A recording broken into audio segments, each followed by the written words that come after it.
Hello there everybody, this is Alex from Hardcorian Guides, bringing you my guide for South Park, the Stick of Truth on Hardcore difficulty without using items and without healing. Today we're doing the next dungeon, which is the Unplanned Parenthood dungeon. This one is a relatively short one, and we're going to have some new enemy types showing up here, which is of course going to be the, spoiler alert, Nazi zombie fetuses. And we'll have the boss fight, which actually usually gave me a lot of trouble, especially when I first played this game. It's definitely one of the more intimidating boss fights, but nothing too specifically hard. I skipped all the makeover crap because who cares? I just hit X on everything, it's fine. You can just mash through X and you'll be alright if you wanted the same outfit that I had to. But now we got the surgical gloves. I skipped most of the minigames because it's just a lot of time, but yeah, God. I forgot about them giving you a booster seat. Like, oh, you're a little young to be in there, aren't you? Oh, here's a booster seat for you. So it's fucked up, but that's what it is. I don't think there's only one Chim Pokemon in this entire dungeon. I think it's just Fetuswami, and you get him later. So also, surgical outfit. I think like only 2 of them actually give you protection against fetuses. And unfortunately, we don't have protection against the zombie ones right now. I don't have that equipment on. Just kept the surgical stuff for a while, at least until the end of it. But to kill off the rats, simply just, shoot the pipes and let the guards, or the army dudes, come in and kill them that way. And now we have Nazi zombie gnome guys. I could have fought them, but I think they just do the same thing that any other... I think they just do the same stuff that they normally do, but this time just with the added effect of having, well, the ability to rise from the grave. So same thing with the Nazi zombie giant rats. I'm pretty sure they do about the same crap. I'm also going to skip the Randy minigame as well because, well, it takes a lot of time and I just don't feel like watching all that again. So yeah, not that I have a problem with it, it's just that I'm just getting tired of the minigames at this point. Tired of having them in. I just want to watch the fights, damn it, so that I can do the actual guides appropriately. But then, there might be some people who are like, well, how do you do the mini games and stuff? And it's like, well, if you're watching this playthrough, and if you need a guide for this specific playthrough, this is probably not your first time playing the damn game, so you should at least have an idea of what the hell you're doing. And if not, I mean, just follow the instructions. It's not that hard. Oh, listen to me. Follow instructions. Yeah, right. But yeah, anyway, so Butters is another good, helpful character here, and so is Kyle because kosher damage. I believe Kyle could help out with it. I don't know why I always picked Butters. I just did.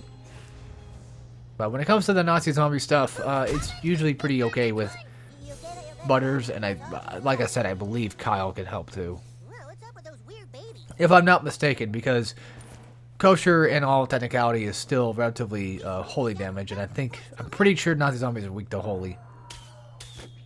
Because I don't think kosher counts as its own thing. I think it's like the same thing that Kenny has, where he has different types of gross out stuff, like he can cause like diseases, but it's roughly the same idea where it just causes growth out. But there you go. I didn't mean to, but I accidentally skipped the rats, so either fight them or don't. You just climb on the gauze down there. Also, these guys are just... oh, man. Oh, man. It got me the first time when I played this game, though, because I saw it, and I just busted up laughing at the tiny little rats and hats. I just thought it was cute and funny at the same time. It's cute because they're wearing hats. That's why. I don't know why. It's just funny to me. Also, yes, a Taco Bell licensed, copyrighted minigun that they apparently have, I guess. So we gotta be careful of that. And as you can see over there's of course the next Chim Pokemon. And I was being dumb trying to get through this stuff, but you have to be a gnome, and I kind of forgot that you have to be in gnome form in order to get through most of this stuff. Like you could be in gnome form and still like use your other abilities. I just had forgotten it. Kind of funny how you snorts that shit, though, isn't it? Can't go up there yet either, so you basically have to go to that top right where that valve is. It took me a little bit to notice it until I realized, wait a minute. And then I felt kind of dumb. Yeah, I'm being dumb. I actually probably should have cut this shit out, dude, but I kind of forgot about it halfway through editing this. So I just said, it's too late. Okay. Not like it's a big deal, but yeah, can't go up there, but you can go here and you can grab stuff. Get a new patch, I think it was. And there we go. Minigun's down. Kind of weird how all it took was just the slamming of a light fixture. I think that's what it was. To basically destroy it. Also, you can't fight in gnome form, thankfully. That would suck ass if you got stuck in gnome form and had to fight these guys. So, with the Nazi zombie fetuses, they all have regenerative properties. I don't know exactly. If I had to guess why that is, it's potentially because of the umbilical cord. Because the same thing happens with the Nazi zombie fetus boss, is he has the umbilical cord thing, and it's supposed to give him health back, so. Oh yeah, that's the thing, I was checking my stuff. The surgical cap, it allows you to come back to life after you die. So if you were to get killed, you can come back to life. But for me, that counts as a healing item, so I don't use it. However, even though I have the equipment equipped, either the gloves or... It's either the gloves or the hat, I forget which one. Whichever one it was. One, I didn't really mean to have it equipped. And two, I didn't use the effect, so I didn't really heal now, did I? So to be fair, even though I had the equipment on, I didn't heal, and I think that's okay. Because getting revived, in my opinion, is essentially just the same thing as getting healed. In a sense, in my weird rules list of beating this game, that's how I see it. So, but don't worry, I take it off.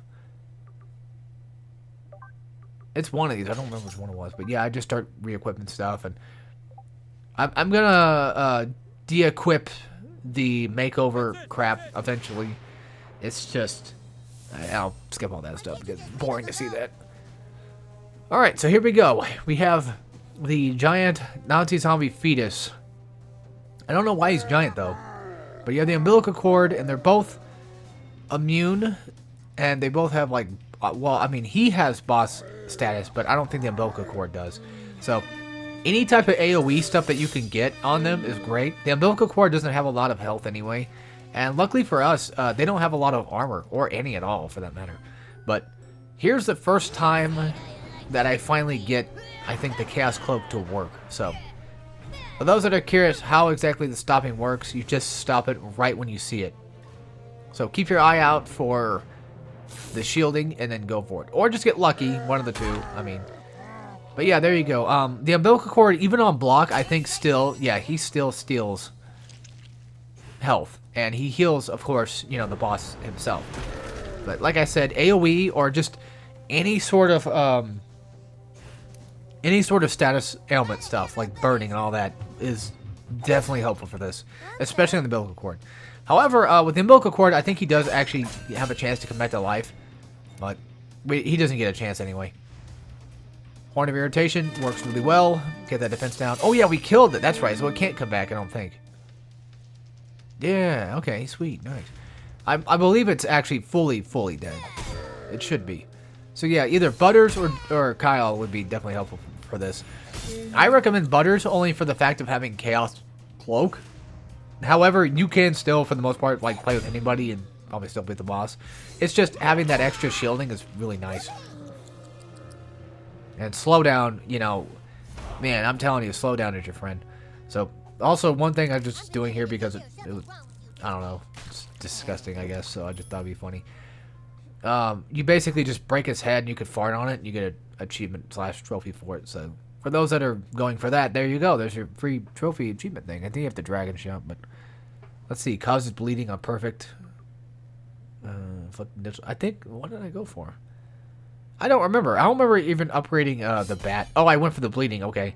So after you do a perfect attack, which is, I mean, come on, it's almost impossible to fudge up at that point. Oh yeah, real quick, we're going back to Kevin's house because I got the parents' key. Don't know why it's over there, but it is. Go in his room, and I think we unlocked the key to the garage. I think it was, maybe. Or just a patch. No, we get nothing. Okay, cool, just a patch. Anyway, so, or a strap-on, one of them do. Nazi Zombie 1's done. Easy peasy, lemon squeezy. Just had to fight like 5. Sergeant Yates, that's what it was. Damn it. So, I lost my train of thought. What the fudge was I talking about before all that crap? That's why I hate myself, because like I keep telling myself to remember what I was talking about, then I completely forget. Well, it's still Biggie. I mean, I was pretty much done with talking about whatever I was talking about anyway, for the most part. So. Oh, I think. Oh yeah, the bleeding. That's what it was. Yeah, you just basically just get bleeding with it. That's pretty much it. Bleeding with the bull rush. There you go. We took out the pedo. Easy peasy. He's just a regular mini boss type thing, I guess. He's not really he doesn't count as a boss. He just, you know, he's like the bank teller and all that crap. But so what pisses me off about this one though is the fact that they have to make you take off your clothes. Like, and what pisses me off is like I basically have to re-equip all my equipment again. And it fucking sucks. And unfortunately, I don't think there's any way around not taking off your clothes. I think he basically makes it where you have to take off your clothes. No matter how many times I say no, it doesn't really matter, it seems.